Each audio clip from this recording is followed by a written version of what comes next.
मैं डॉक्टर राजेंद्र कुमार, सह आचार्य रसायन विज्ञान, राजकीय कन्या महाविद्यालय चौमू। हमने हमारे पिछले वीडियो के अंतर्गत संकुल यौगिकों का नामांकन किस प्रकार से करते हैं के बारे में अध्ययन किया था। आज हम उसी श्रृंखला के अंतर्गत यदि हमारे पास में किसी संकुल यौगिक का नाम उपलब्ध हो तो उसका हम फॉर्मूला, उसका हम सूत्र कैसे लिखेंगे के बारे में अध्ययन करेंगे। तो देखिए कि यदि हमारे पास में किसी संकुल यौगिक का नाम पता हो तो उस नाम के आधार पर हम सूत्र कैसे लिखेंगे, उसके लिए 4-5 पॉइंट हैं, महत्वपूर्ण बिंदु हैं, उनको हमें ध्यान में रखना है। जैसे यदि हमारे पास में कोई संकुल यौगिक दिया हुआ है और वो संकुल यौगिक धन आवेशित संकुल आयन व ऋण आवेशित संकुल आयन यानी दो संकुल आयनों से मिलकर बना है, तो हम सबसे पहले जो धन आवेशित संकुल आयन है स्क्वायर ब्रैकेट लिख करके धन आवेशित संकुल आयन का सूत्र लिखेंगे और उसके बाद में हम ऋण आयन का संकुल जो आयन है उसका सूत्र लिखेंगे। जैसे सबसे पहले स्क्वायर ब्रैकेट के अंदर हमने पॉजिटिव जो कॉम्प्लेक्स आयन है उसका फॉर्मूला लिखेंगे और उसके बाद में उस नेगेटिव कॉम्प्लेक्स आयन का फॉर्मूला लिखेंगे यदि दो से मिलकर बना हुआ है तो।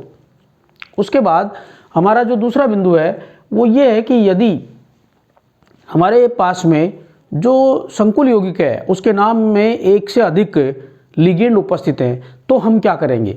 इसके लिए सबसे पहले हम स्क्वायर ब्रैकेट लिखेंगे और इस प्रकार से स्क्वायर ब्रैकेट लिख करके उस स्क्वायर ब्रैकेट के अंदर मेटल यानी कि धातु परमाणु को पहले लिखेंगे और धातु परमाणु का सूत्र लिखने के बाद में, का सिंबल लिखने के बाद में, का प्रतीक लिखने के बाद में हम उस के साथ जुड़े हुए जो नाम में दे रखे हैं कोई ऋण आवेशित लिगेंड है तो सबसे पहले ऋण आवेशित लिगेंड को लिखेंगे, उसका फॉर्मूला लिखेंगे। उसके बाद में उदासीन लिखेंगे। उसके बाद में यदि उसके अंदर उपस्थित है तो धन आवेशित जो लिगेंड है उसका सूत्र हम लिखेंगे इसके अंदर। तो क्रम अपना क्या हुआ कि सबसे पहले मेटल लिखेंगे, उसके बाद में नेगेटिव लिगेंड लिखेंगे, फिर न्यूट्रल लिगेंड, फिर उसके बाद में पॉजिटिव लिगेंड लिखेंगे। उसके बाद कि यदि जो लिगेंड उपस्थित हैं उन लिगेंड में एक ही प्रकार के भिन्न भिन्न लिगेंड उपस्थित हैं, जैसे फॉर एग्जांपल उदासीन लिगेंड एक से अधिक प्रकार के हैं। एक है आपका जैसे एक्वा यानी कि वाटर और दूसरा है आपका NH3 एमीन। तो हम पहले जब सूत्र लिखें तो हम किसका सूत्र पहले लिखें? बिल्कुल सिंपल है इसके लिए कि जो सूत्र का पहला अक्षर है, जैसे H2O के अंदर पहला अक्षर है H और NH3 में पहला अक्षर है N, तो इन दोनों में से हम किसको पहले सूत्र के रूप में उस स्क्वायर ब्रैकेट के अंदर लिखेंगे लिगेंड में, ये है कि H2O को हम पहले लिखेंगे और NH3 को बाद में लिखेंगे। H जो है वो पहले आ रहा है अंग्रेजी वर्णमाला के क्रमानुसार, इसलिए हम H2O को पहले लिखेंगे और उसके बाद में NH3 को लिखेंगे। उसके बाद अगला बिंदु है कि जो आपके पिरिडीन पिरिडीन जैसे विषम चक्रीय जो यौगिक हैं उनको हम नाइट्रोजन का सूत्र मानते हैं और इसकी प्रायिकता हम सामान्यतया NH3 से पहले लेते हैं। पिरिडीन जो है उसकी प्रायिकता यानी कि ये जो है प्रायिकता के रूप में पिरिडीन पहले होगा NH3 की तुलना में, लेकिन जो एथिलीन डाइएमीन है वो इसके बाद होगा, किसके बीच में होगा। यहाँ पर एथिलीन जो डाइएमीन होगा वो आपका अधिक मानते हैं उसकी। एथिलीन डाइएमीन पिरिडीन से कम प्रायिकता का होता है तो ये बीच में आएगा, ये बाद में आएगा। ठीक है। ठीक उसी प्रकार से कि जो फॉर्मूला हमने लिखा तो उस फॉर्मूले के साथ में पहले कोई धन आवेशित आयन या ऋण आवेशित आयन भी जुड़ा हो सकता है। तो यदि पॉजिटिव आयन है तो हम उसको इस साइड में यानी कि यहाँ पर पॉजिटिव आयन को लिखेंगे और नेगेटिव आयन है तो उसको उसके बाद में उसका सूत्र हम लिख देंगे। अंत में हम क्या करेंगे कि ओवरऑल जो हमने लिखा है उसको हम बैलेंस करेंगे, उसको हम उदासीन करेंगे। चार्ज को बैलेंस करने के लिए इस प्रकार से कि उसमें धन आवेशित या ऋण आवेशित जो आयन है उनके आधार पर टोटल जो चार्ज है वो 0 हो, इस प्रकार से उसको हम उदासीन कर देंगे। तो इस प्रकार हम जो संकुल यौगिक है जिनके कि हमें सूत्र दिए हुए होते हैं, जिनके हमें नाम दिए हुए होते हैं, के हम सूत्र लिख सकते हैं। अब फॉर एग्जाम्पल उदाहरण देखिए आप। सबसे पहला जो एग्जाम्पल है वो हमारा है, नाम दिया हुआ है, इसका हम सूत्र लिखेंगे tetra amine bromo chloro cobalt third chloride. Tetra amine bromo chloro cobalt third chloride, ये हमें नाम दे रखा है, इसका हमें सूत्र लिखना है। तो सबसे पहले स्क्वायर ब्रैकेट लगाया, ब्रैकेट लगाने के बाद में हमने क्या किया, इसमें जो मेटल है वो कोबाल्ट है, तो हमने कोबाल्ट का प्रतीक यहाँ लिखा। लिखने के बाद में कि इसमें देखिए आप, एक तो है न्यूट्रल और दो हैं इसके अंदर नेगेटिव लिगेंड। तो एक तो है न्यूट्रल तो एमीन है, ब्रोमो एंड क्लोरो है। तो सबसे पहले हम नेगेटिव लिगेंड को पहले लिखेंगे, उसका सूत्र लिखेंगे। नेगेटिव में दो हैं इसलिए ब्रोमो को हम पहले लिखेंगे और उसके बाद में क्लोरो को लिखेंगे। तो यहाँ पर हो गया कोबाल्ट, ये Br ब्रोमो, Cl क्लोरो, और उसके बाद में NH3 जिसकी संख्या 4 है, टेट्रा है तो हमने ये लिख दिया, और X इसके ऊपर लगा दिया, एंड देन क्लोराइड है, बाद में नेगेटिव आयन जुड़ा हुआ है तो हमने यहाँ पर लिख दिया Cl। अब यहाँ पर इसके ऊपर हमने x लगा दिया। x का मतलब है कि इसके ऊपर कितना चार्ज है हमें पता नहीं है, हमें ये कैलकुलेट करना है, ज्ञात करना है, और उसके बाद में उसकी संख्या लिखनी है। जैसे फॉर एग्जांपल इस फॉर्मूले में x का मान क्या है ये हमें निकालना है। तो x बराबर हम निकालेंगे कि ये है 1, कोबाल्ट 1 है, और इस कोबाल्ट की ऑक्सीकरण अवस्था का मान यहाँ दे रखा है, जो छोटे ब्रैकेट में रोमन अंकों में थर्ड, कोबाल्ट थर्ड दिया हुआ है, इसका मतलब उसकी ऑक्सीकरण अवस्था +3 है। तो यहाँ हमने 1 मल्टीप्लाई बाई +3 प्लस ब्रोमो 1, इसके ऊपर आवेश -1 प्लस 1 Cl -1 प्लस 4 NH3 0। तो ये जो था इसको हमने सोल्व किया तो 3 -1 प्लस 0, तो ये आ गया 1, अर्थात इसके ऊपर है 1।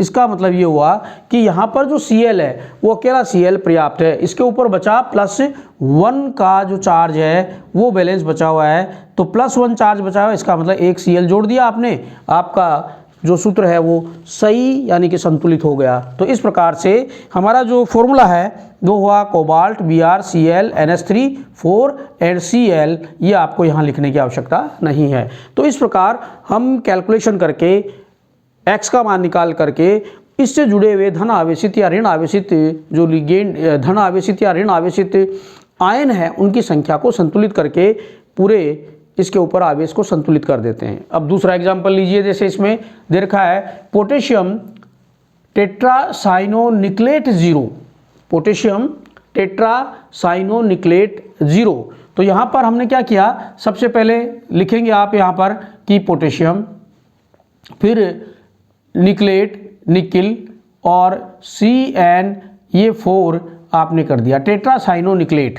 तो हमें इस पोटेशियम कितने हैं इसके बारे में जानकारी लेनी है, और तो ये हो गया x, और x बराबर निकिल यानी कि 1, और इसमें 0 दे रखा है, निकलेट 0 और फिर +4 -1, तो इसका मान आ गया -4, यानी x बराबर है -4 कब बैलेंस होगा, जब K4 होगा, तो बिल्कुल हटा दिया हमने। तो इसका फॉर्मूला आ गया K4 निकिल CN4, ये हमारे पास में इसका जो है वो फॉर्मूला हमने लिख दिया, K4 nickel CN4 निकलेट 0।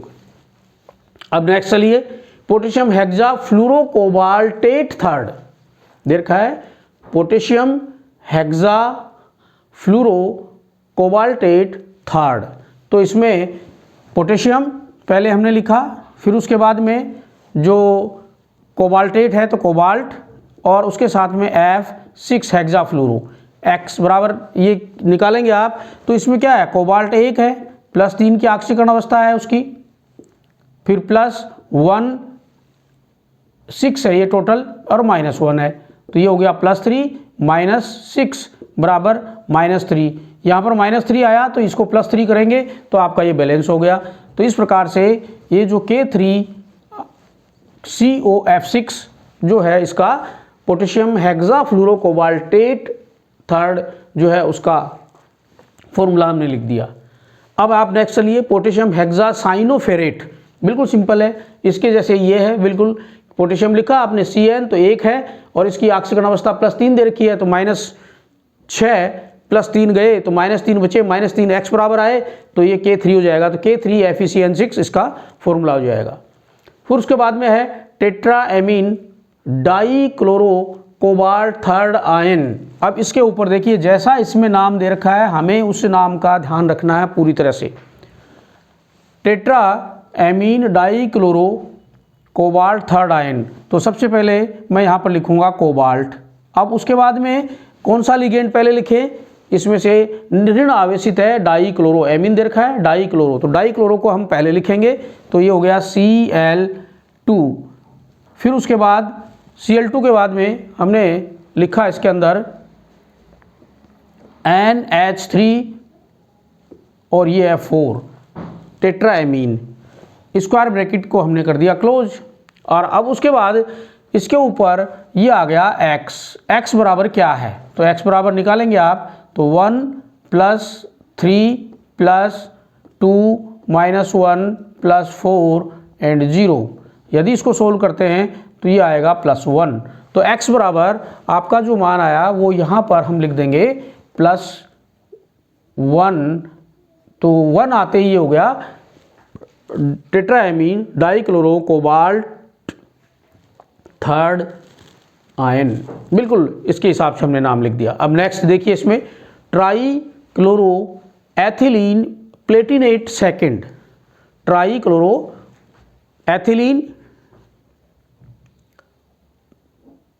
Palatinate second, तो बिल्कुल सिंपल इसका नाम हमने लिखा ट्राई क्लोरो, तो प्लेटिनेट सेकेंड का रखा तो प्लेटिनम हो गया पहले, फिर उसके बाद में ऋण आवेशित है तो ये Cl3 हो गए और ये एथिलीन आ गया। तो इसके ऊपर क्योंकि आपने लिखा प्लेटिनेट सेकंड है ये, तो इसके ऊपर -1 बचा, ये तो न्यूट्रल है, इसके कारण से हुआ -3, 2 से बैलेंस हो गया तो -1 बच गया, इसलिए इसका नाम हो गया प्लेटिनेट सेकंड।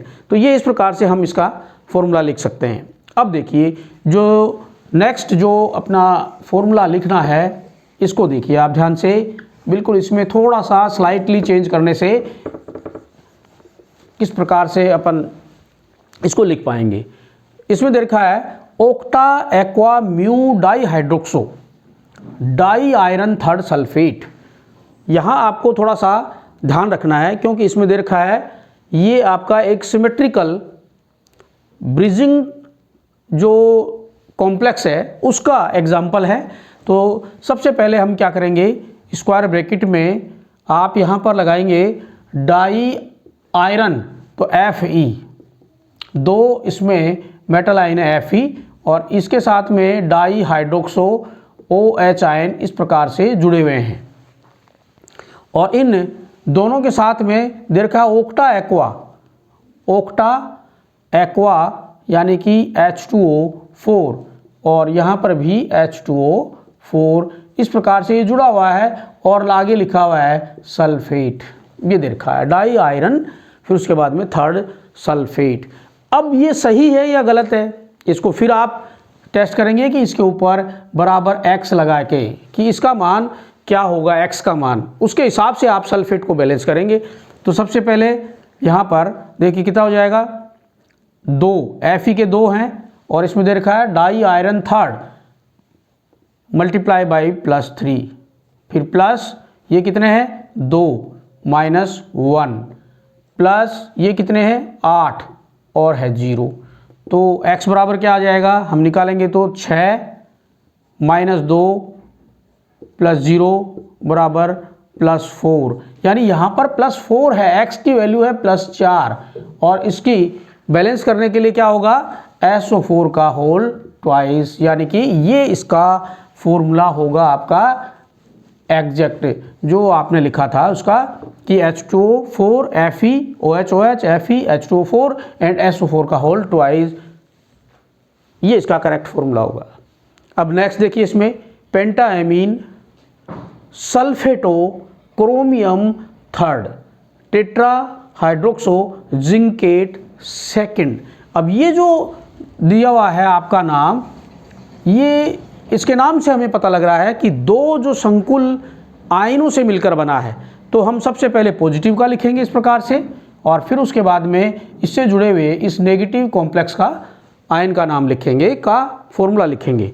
तो सबसे पहले इसमें दे रखा है क्रोमियम और दूसरे में दे रखा है जिंकेट, जिंक, अब इसके नाम से पता है जिंकेट का मतलब ये इसके ऊपर माइनस चार्ज बचा हुआ है, इसके ऊपर क्रोमियम है, इसके ऊपर प्लस का चार्ज बचा हुआ है, इसलिए हमने पहले क्रोमियम और जिंक इसके साथ जुड़े हुए लिगेंड लिख दीजिए पेंटा एमीन।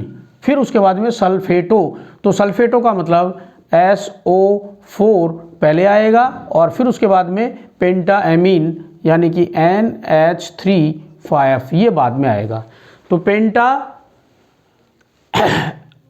एमीन सल्फेटो के ऊपर माइनस चार्ज होने के तो -2 बैलेंस हो गया और इसके ऊपर जो ऑक्सीकरण अवस्था का मान दे रखा है थर्ड, और थर्ड देंगे तो यहाँ पर बच गया +1 चार्ज बचा इसके ऊपर +1। पहले अपन ये बात करेंगे। अब उसके बाद दूसरे पे चलिए, जिंक के साथ में जुड़ा टेट्रा हाइड्रोक्सो जिंकेट और इसके ऊपर सेकंड है, इसका मतलब OH- तो होगा, जिंकेट +2 था तो ये बच गया -2। बिल्कुल सिंपल। X एंड Y का मान आपने यहाँ मैंने लिख दिया है, इससे कोई दिक्कत नहीं है, आप निकाल भी सकते हैं जैसा हमने पहले निकाला था। और निकालने के बाद में आपको इसको बैलेंस करना है। कैसे करेंगे बैलेंस? यहाँ पर -2 है, यहाँ पर ये आ गया आपका, तो इसको केवल आपको मल्टीप्लाई करना है 2 से।